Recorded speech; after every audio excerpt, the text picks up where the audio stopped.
अस्सलाम वालेकुम viewers, welcome to Abida की रेसिपीज़। तो आप देख सकते हैं कि आज हम क्या बनाने वाले हैं। तो आज हम बनाने वाले हैं प्याज के फुगे, जिसको कांदा भजिया भी कहते हैं, लेकिन हम यहाँ पर इसको प्याज के फुगे कहते हैं। तो चलिए इंग्रेडिएंट्स की तरफ चलते हैं कि इसके लिए हमें क्या ज़रूरत है। तो ये है हमारे इंग्रेडिएंट्स। यहाँ पर लिया है मैंने 4 प्याज और 4 मिर्च, थोड़ा सा हरिया धनिया, थोड़ा सा फ्रेश करे पाक, बस इतना ही हम इसमें ऐड करेंगे। अब ये मेन इंग्रेडिएंट्स है बेसन, यानी कि चने की दाल का आटा, चने का आटा नहीं, चने की दाल का आटा। तो चलिए अब ये सब डालकर हम मिक्स कर लेते हैं। तो एक लेते हैं एक बाउल। तो हम इसमें ऐड करेंगे अब पहले प्याज, जो मैंने अच्छे से लंबी लंबी काट ली थी, उतनी मोटी नहीं उतनी बारीक नहीं। तो ये सारी प्याज हमारी डल चुकी है। अब इसमें हम डालेंगे करी पाक यानी करी पत्ता।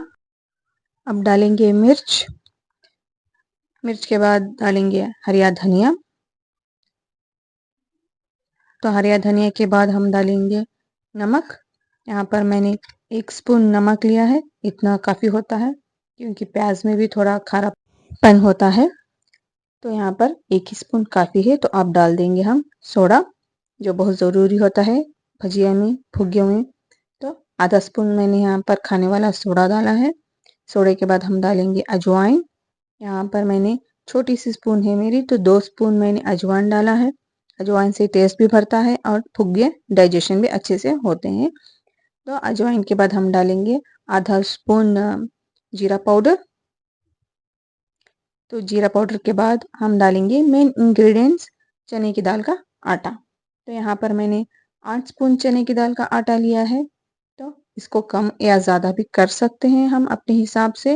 तो ये कांदा भजिया है, यानी प्याज के फुग्गे। तो ज़्यादा प्याज आएगी तो इसका टेस्ट और भी बढ़ेगा। तो मैंने यहाँ पर चने की दाल का आटा थोड़ा सा कम ही डालती हूँ।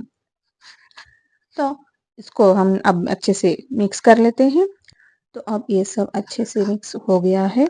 तो अब ये भजिया डालने के लिए तैयार है। तो अब इसको हम साइड पर रख कर लेते हैं। अब एक कढ़ाई, इसको फ्राई करने के लिए। तो हमने यहाँ पर लिया है एक कढ़ाई। तो इसमें हम डाल देंगे हम ऑयल। तो ऑयल अपने हिसाब से डालें, मैं क्योंकि हमेशा थोड़ा सा कम ही ऑयल डालती हूँ ताकि ऑयल ज़्यादा वेस्ट ना हो। तो हमारा ऑयल गर्म होने लगा है अच्छी तरह से। फ्लेम को हम मीडियम पर ही रखेंगे, क्योंकि हाई पर रखेंगे तो प्याज जल्दी से जल जाएगी। तो चलिए अब हम भजिया डालने का स्टार्ट करते हैं। तो ये हमारा पहला भजिया तेल में पड़ गया है। तो ऐसे ही कर कर हम सारे बैटर को भजिया बनाकर तेल में डाल लेंगे। तो एक एक कर कर हम इसमें ऑयल में डालते जाएंगे भजिया को, और फ्लेम को हमेशा मीडियम रखें या फिर थोड़ी देर के लिए लो कर दें। तो मैंने यहाँ पर मीडियम ही रखा है फ्लेम को। तो 6 भजिया पड़ने पर पहला वाला तो ऐसे ही वो ऑलरेडी पक जाएगा। तो अब हम इसको पलटने की तैयारी करते हैं। तो ऑलमोस्ट हमारे भजिए पड़ गए हैं और पकने भी लगे हैं। तो देखिए पहला वाला भजिया तो अब लाल भी हो गया है, गोल्डन ब्राउन भी हो गया है। तो इस तरह से एक एक को पलटा पलटा कर हम थोड़ा सा चलाकर इसको दोनों साइड से अच्छे से फ्राई कर लेंगे। तो ये रहा सिंपल सा कांदा भजिया, बिना ज़्यादा मेहनत के, बिना ज़्यादा इंग्रेडिएंट्स के, और खाने में भी टेस्टी। तो 5 से 10 मिनट में ये पक जाते हैं इजीली। तो टाइम भी बहुत कम लगता है। तो देखिए पहला भजिया हमारा तेल से निकालने के लिए तैयार हो गया है। तो अब हम इसको ऑयल से निकाल लेते हैं। तो थोड़ा देखकर निकालें, तेल वरना उड़ सकता है। पहले मैं प्लेट में निकालूंगी, फिर टिश्यू पेपर में थोड़ी देर रखकर फिर सर्विंग के लिए इसे प्लेट में फिर से डालूंगी। तो एक एक कर कर हमारे सारे भजिए पूरे पक चुके हैं। अब सारे गोल्डन ब्राउन हो गए हैं, इसका मतलब हमारे भजिए तैयार हो चुके हैं। तो इस तरह से सारे बैटर के भजिए आप ऐसे ही डाल लें।